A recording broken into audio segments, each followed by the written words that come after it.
we spoke earlier about a 15-minute interview, I've written down a good 7 or 8, 9 different names between Twitter and just names in general in the business that I think are names that need to be dropped and touched on, and what their relevance was to dramas throughout recent time. Okay. Are we just going to go right into this, or did you have some questions you want to ask me? Well, you know what? Let me just go ahead and officially start it, just for editing purposes, and then we can go into whatever you want to talk about. I'm pretty loose with how I do the interviews, because usually you already have in your mind what you want to talk about anyway. So. Oh, fair enough. All right. So welcome once again to Monica at Home, and today I have Tucker Slane, who has been a staple in especially the adult industry nightlife from what I can observe on avn.com and the gallery photos and whatnot. So thank you for joining me today and doing this interview. I really appreciate it. Hello, everyone. Thank you for having me, Monica. Appreciate it. Oh, no problem. Now, you actually have been a part of a bit of controversy in regards to the Daisy Dare versus Marc from the Dark, and you actually contacted me, which I really appreciate, to tell your perspective. So I guess my first question would be, what was your initial impression of Daisy Dare? When did you meet her? How did you guys interact? You know, that kind of thing. It was very limited.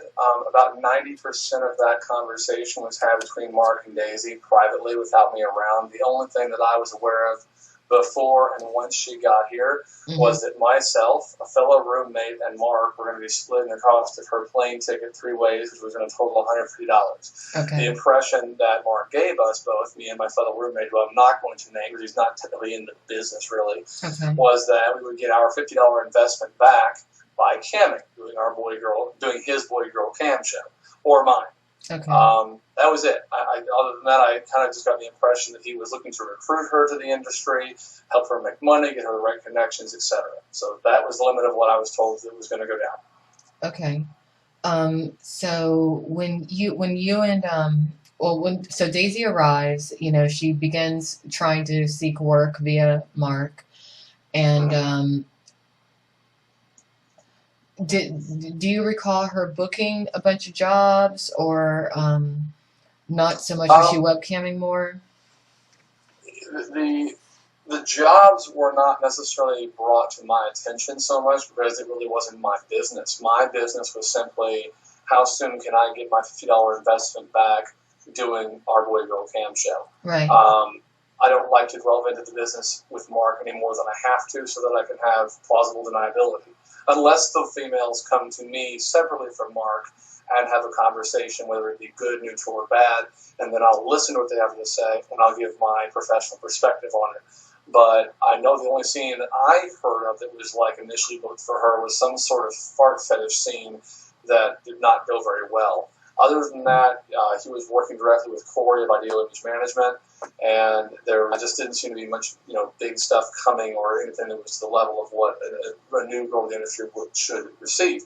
On that same note, I looked at Daisy the first time that I met her, and to be bluntly, Simon Cowell blunt, if you will, would be I didn't find her to be to an attractive league that anyone would have been beating the door down to book her. You know what I'm saying? She didn't have what I would consider a porn star look, and even when we were performing together, she seemed kind of into it, but a lot of what makes a girl bookable is her performing ability. Okay. I've been in the business shooting for 3 years. I've seen all walks, from girls that can't perform to save their lives, and girls that genuinely love the business and actually the bonus of getting paid. So that's my impression of it.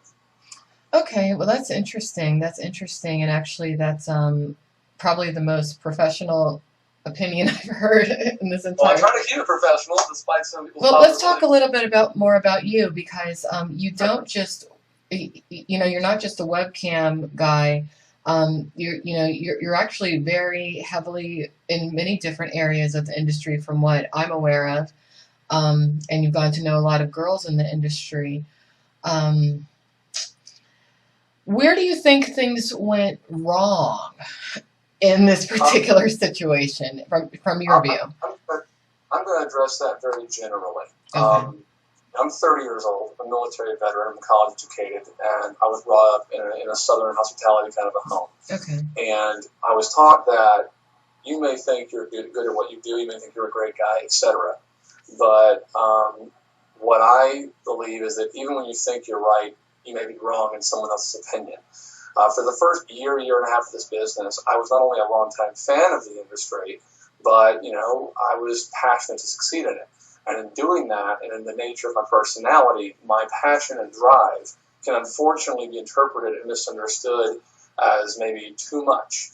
And there's been much graver words used. I'm not going to choose to use them, but people that may see this and don't care for me very much may know what words I'm talking about, but I'm not going to associate those words because communication, text messaging, calling, Twittering, DMing, replying, whatever.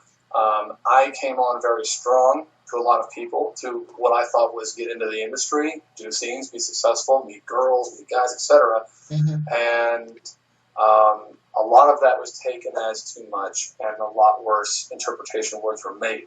I have now tried to sort of begin to reinvent the name Tucker Slane, who I am as a person, as my real self, to where I can say, look, I am the first one to admit when I've made a mistake. I believe I've made some. Did not ever intend to, which is the key point. But if I believe there are people in this business who have done much, much worse than I could ever Oh, yes. I mean, and we can go on those name lists for hours. But the thing was, I walked the line when I got in. I was never given someone to walk me through. Okay, you do this way. You figured it out on your own. Okay. Do that on set, whatever. I literally figured it out blindly. And the only reason that I continued was that I came into my very first scene, which was 3.5 years ago, for Bang Bros Fuck Team 5. And it was with Chrissy Lynn, Bridget B, and Penny Flynn before she got out of the business and before Bridget got her boobs. Okay. I rocked the scene, and with a condom.